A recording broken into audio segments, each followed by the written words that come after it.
The rain drummed against the windows of our modest apartment in Queens, New York, as I held our 3-month-old son close to my chest. Marcus had been acting strange all week, constantly checking his phone and whispering into it late at night. The intimacy we'd shared just hours before felt like a lifetime ago, when he'd held me with trembling hands and whispered promises I foolishly believed. Now, as I watched him pack his designer suitcase with clothes I'd never seen before, the reality of our situation began to crystallize in my mind. "Sarah, you have to understand," he said without looking at me, his voice devoid of the warmth I'd known for 5 years. The baby stirred in my arms, and I wondered if he could sense the tension that filled every corner of our small living room. The notification on his phone lit up the dim room, and I saw the banking app icon flash with numbers that made my heart stop. $1 billion had just been transferred into an account I didn't even know existed, and my husband's face showed no surprise, only relief. "This changes everything," he muttered, finally meeting my eyes with a coldness that made me shiver despite the apartment's warmth. I stood there in my worn pajamas, holding our son who would never know his father's love, watching the man I'd married transform into someone I didn't recognize. The thunder outside seemed to echo the storm brewing in my chest, but I refused to let him see me break. "Marcus, we need to talk about this," I said, my voice steadier than I felt, but he was already walking toward the door. His lawyer arrived within an hour, a sharp-dressed woman with calculating eyes who laid divorce papers on our kitchen table like she was serving dinner. "Mrs. Chen, this is a very generous settlement considering your husband's situation," she said, sliding a check across the table that wouldn't even cover our son's college fund.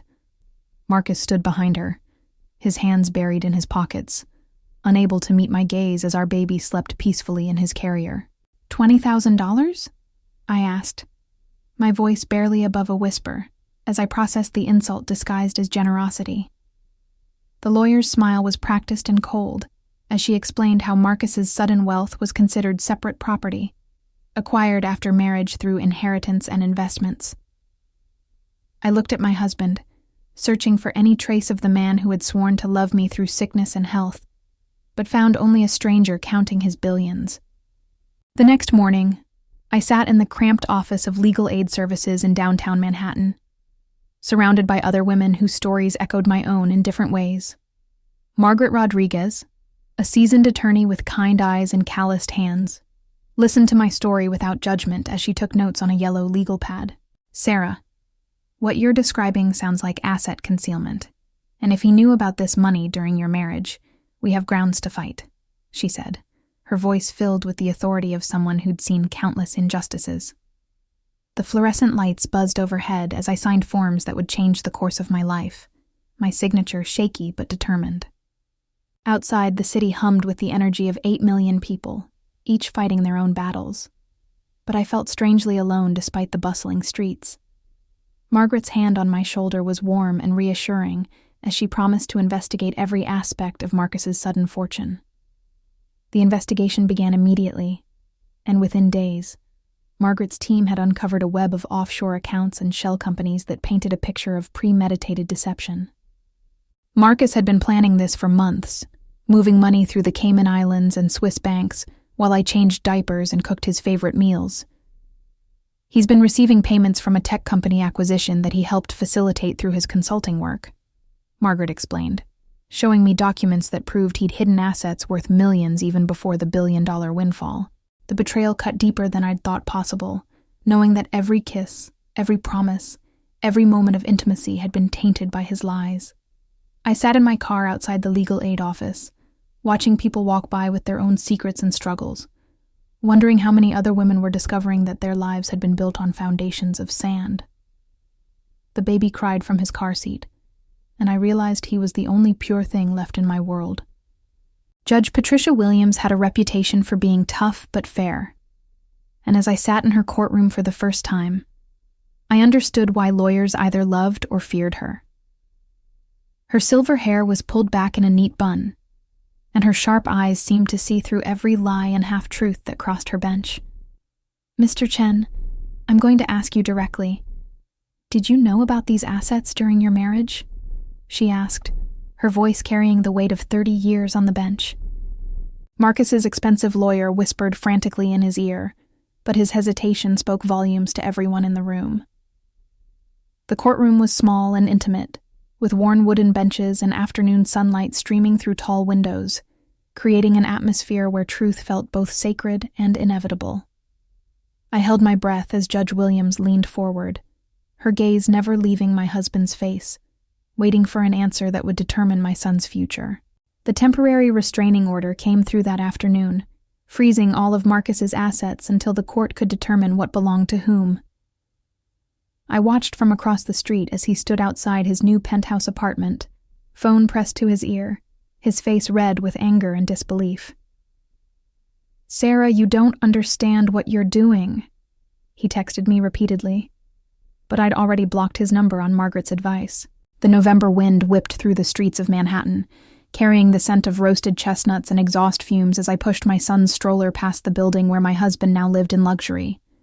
His doorman, a kind elderly man named George, nodded at me sympathetically, having witnessed the scene when the court officers delivered the papers. "Mrs. Chen, I hope things work out for you," he whispered as I passed, his words carrying more warmth than I'd received from my own husband in months. Margaret called me that evening with news that would change everything. Marcus's billion-dollar windfall wasn't just hidden assets, but the result of insider trading that had been under FBI investigation for months. "Sarah, your husband is in serious trouble, and ironically, your divorce proceedings have uncovered evidence that could put him in federal prison," she explained, her voice mixing professional satisfaction with genuine concern. I sat in my tiny kitchen, feeding my son while processing the magnitude of what she was telling me. The man who had abandoned us for money had been earning that money through illegal means, and now his greed had exposed him to both civil and criminal liability. The irony wasn't lost on me. In trying to hide his wealth from our marriage, he'd revealed his crimes to the authorities. Outside my window, the city sparkled with lights that seemed to mock the darkness of my situation, but for the first time in weeks, I felt a glimmer of hope. The FBI agents arrived at my apartment on a Tuesday morning, their badges gleaming in the pale winter sunlight that filtered through my living room windows. Agent Maria Santos and Agent David Kim were professional but kind, explaining that my cooperation could help them build a case against Marcus and several other defendants. "Mrs. Chen, we know this is difficult, but your husband's communications with you might contain evidence of his activities," Agent Santos said, her voice gentle but firm. I thought about the late-night phone calls, the mysterious meetings he'd claimed were client consultations, the way he'd started speaking in code when he thought I wasn't listening. The baby gurgled happily in his bouncer, oblivious to the gravity of the situation as federal agents took notes about his father's criminal enterprise. I realized that by trying to protect my son's future, I'd become a key witness in a case that would determine whether his father spent the next decade in prison. Judge Williams called an emergency hearing when the federal charges were filed, and I found myself in the surreal position of watching my husband led into court in handcuffs. His expensive suit was wrinkled, his usually perfect hair disheveled, and his eyes darted around the room like a trapped animal. "Your Honor, my client maintains his innocence and requests reasonable bail," his lawyer argued. But the prosecutor painted a picture of a man with billions of dollars in hidden assets and every incentive to flee. The judge's expression was stone cold as she denied bail, citing flight risk and the ongoing investigation into international money laundering. I felt a strange mixture of satisfaction and sadness as Marcus was led away, knowing that justice was finally being served, but mourning the death of the man I'd once loved. The courtroom buzzed with whispers as reporters scrambled to understand the connection between the divorce case and the federal investigation. The media attention was overwhelming, with reporters camping outside my apartment building and calling my phone at all hours.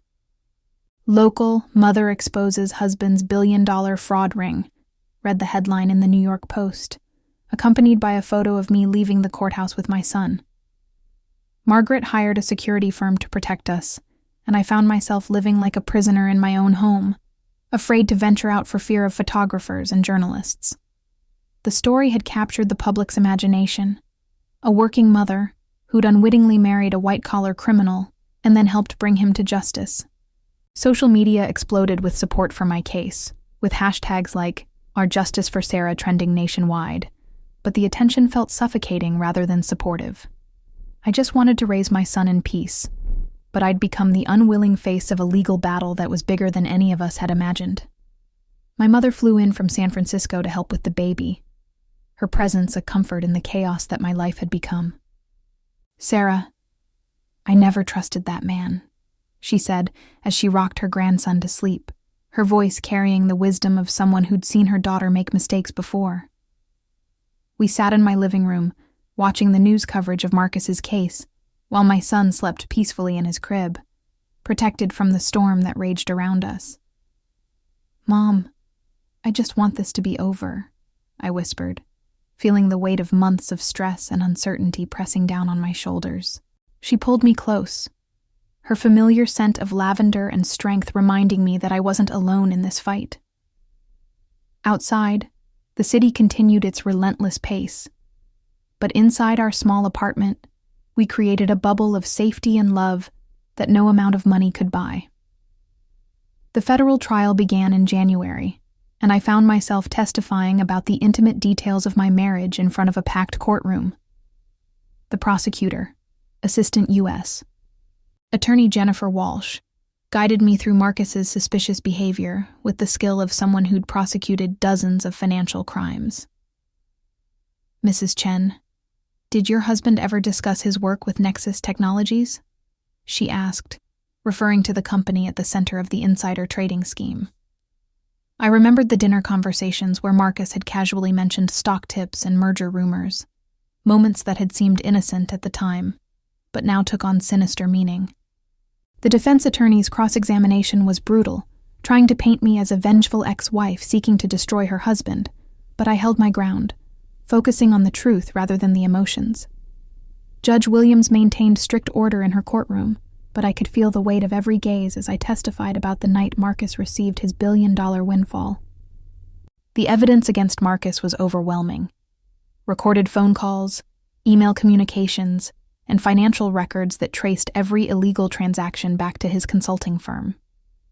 Expert witnesses explained how he'd used his position to gain advanced knowledge of mergers and acquisitions, then invested heavily in companies that would benefit from the deals. The defendant's profits from these trades exceeded $800 million over a 3-year period, testified FBI forensic accountant Robert Chang, his PowerPoint presentation mapping out the complex web of shell companies and offshore accounts.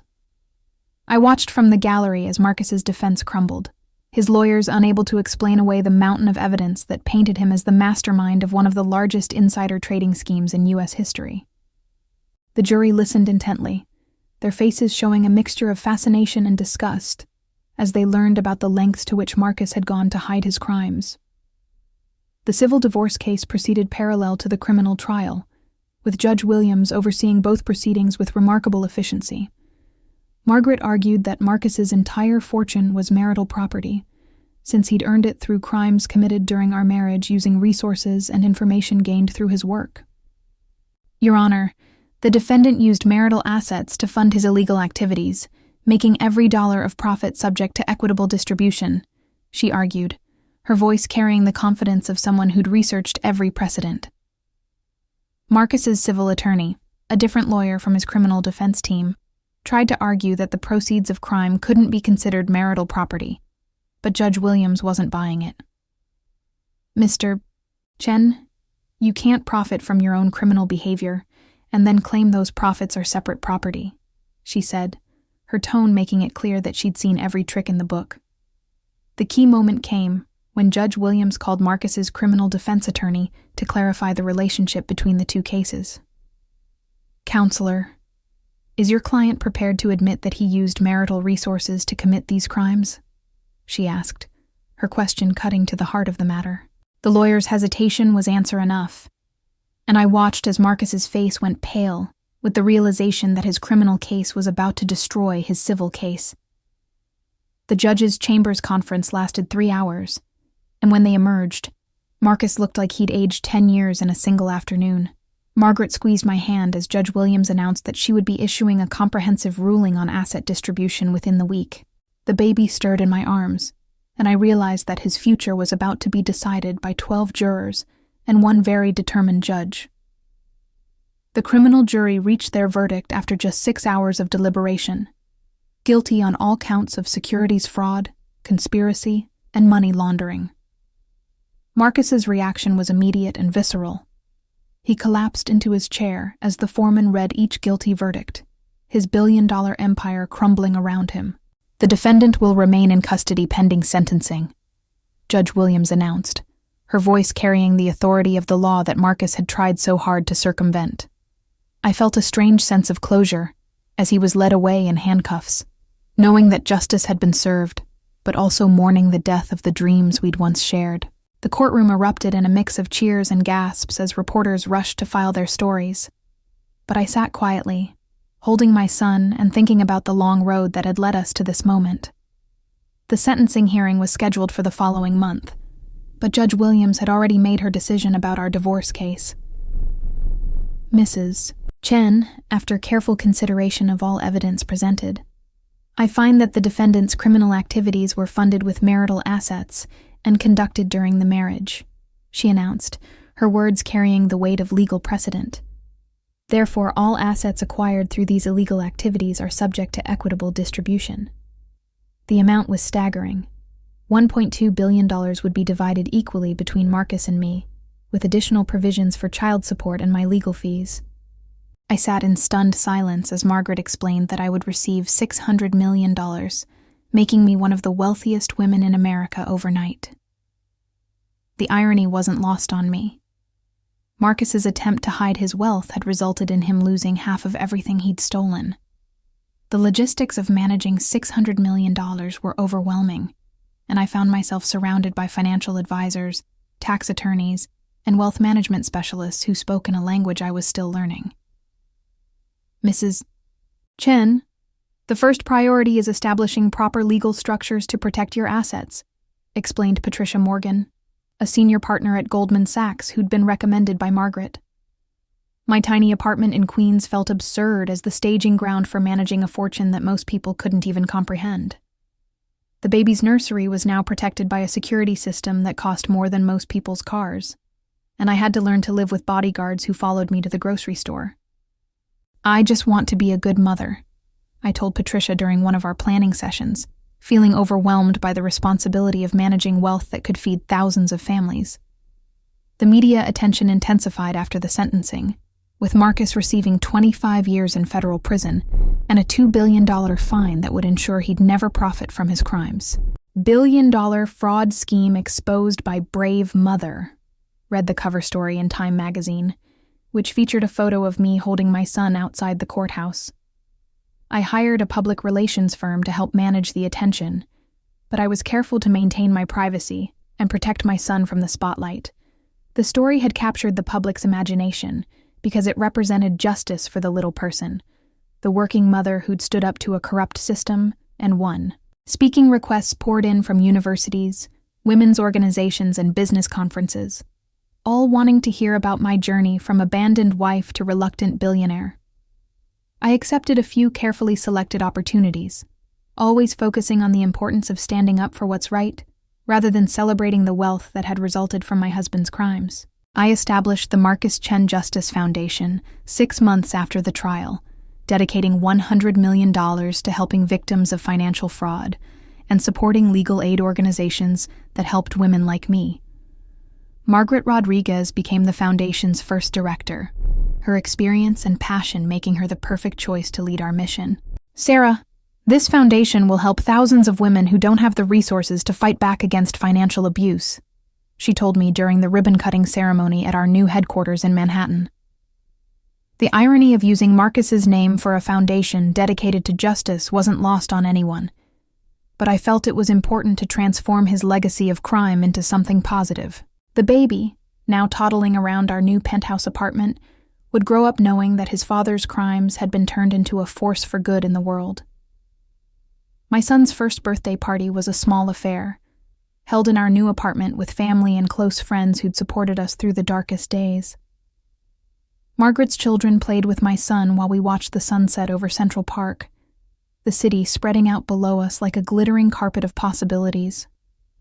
A year ago, I was changing diapers in Queens and wondering how I'd pay for childcare, I reflected, watching my happy, healthy son explore his new playroom.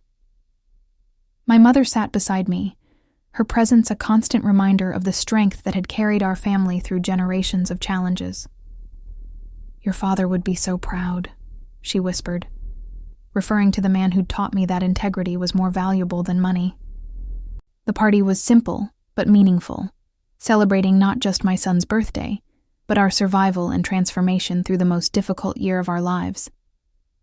The civil forfeiture proceedings against Marcus's remaining assets continued for months, with the government seizing properties, artwork, and luxury items that he'd purchased with stolen money. I watched the auction of his car collection from the comfort of my new home, feeling a strange sense of closure as each vehicle sold to benefit the victims of his crimes.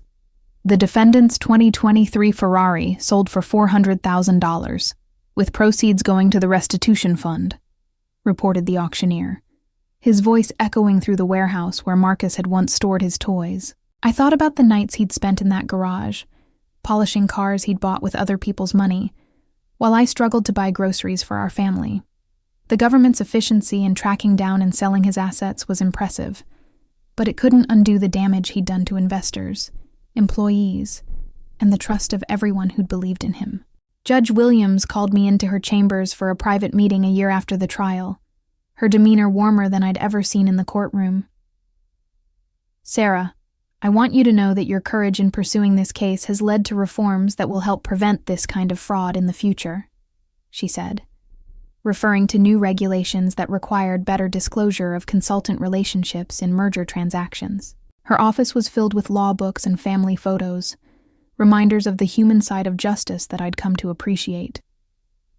"Your Honor, I just wanted to protect my son's future," I replied, feeling the weight of everything we'd accomplished together.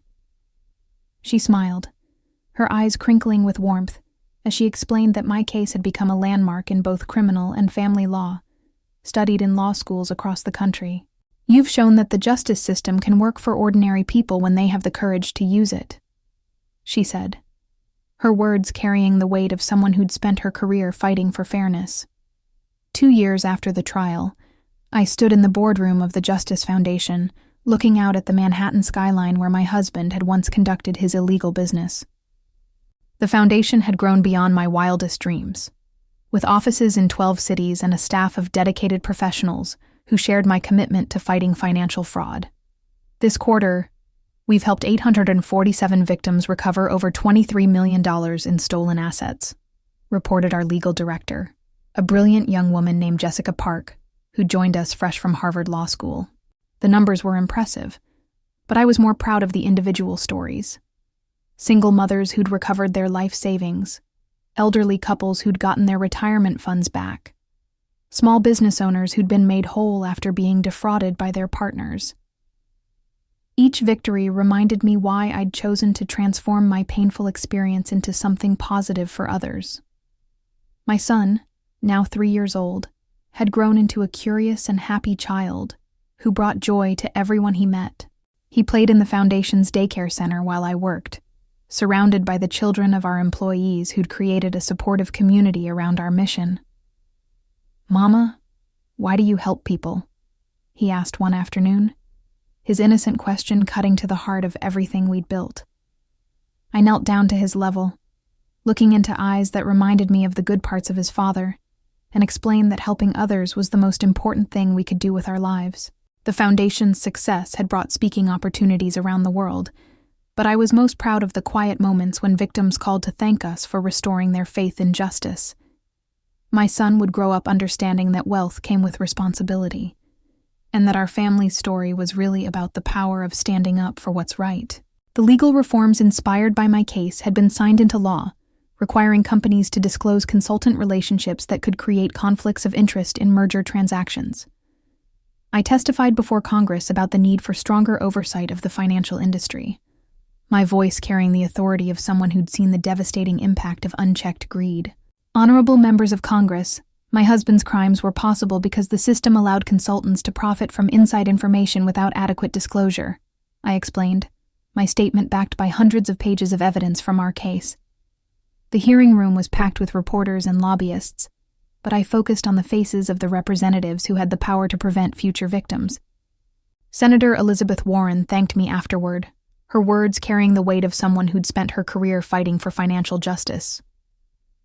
"Your courage has made the system safer for everyone," she said, her handshake firm and her eyes reflecting the determination that had made her a champion for ordinary Americans.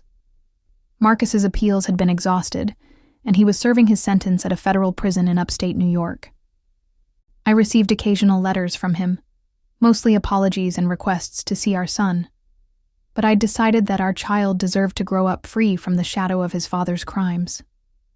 "Sarah, I know I can never undo what I've done, but I want you to know that I'm proud of what you've accomplished," he wrote in his most recent letter, his words carrying a humility that had been absent during our marriage. I read his letters but didn't respond, feeling that our chapter had closed the day Judge Williams rendered her verdict. The prison counselor had told me that Marcus was teaching financial literacy classes to other inmates, a small attempt at redemption that I hoped was genuine. My son asked about his father sometimes, and I told him age-appropriate truths about good choices and bad choices, hoping to raise him with the values that his father had abandoned. The 5th anniversary of our divorce was approaching, and I found myself reflecting on the journey that had transformed me from an abandoned wife into a leading advocate for financial justice.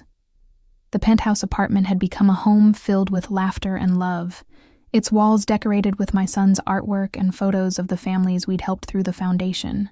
Margaret had become more than my lawyer.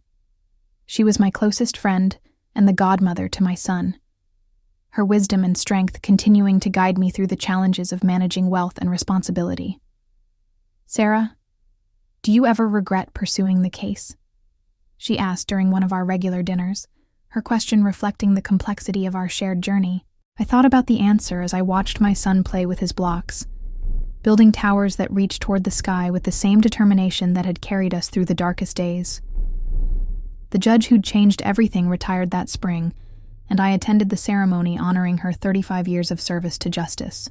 Judge Patricia Williams had presided over thousands of cases, but she told me afterward that mine had been among the most satisfying because it proved that the system could work for ordinary people. "Sarah, your case reminded me why I became a judge," she said, her words carrying the weight of someone who'd dedicated her life to fairness and truth. The ceremony was held in the same courthouse where my life had been transformed, its marble halls echoing with the stories of countless people who'd sought justice within its walls.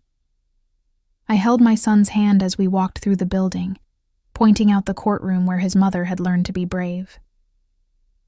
"This is where Mama learned that telling the truth is the most important thing you can do," I whispered to him, hoping that he would carry that lesson into his own life. The afternoon sun streamed through the tall windows, illuminating the scales of justice that had weighed our case and found it worthy of hope.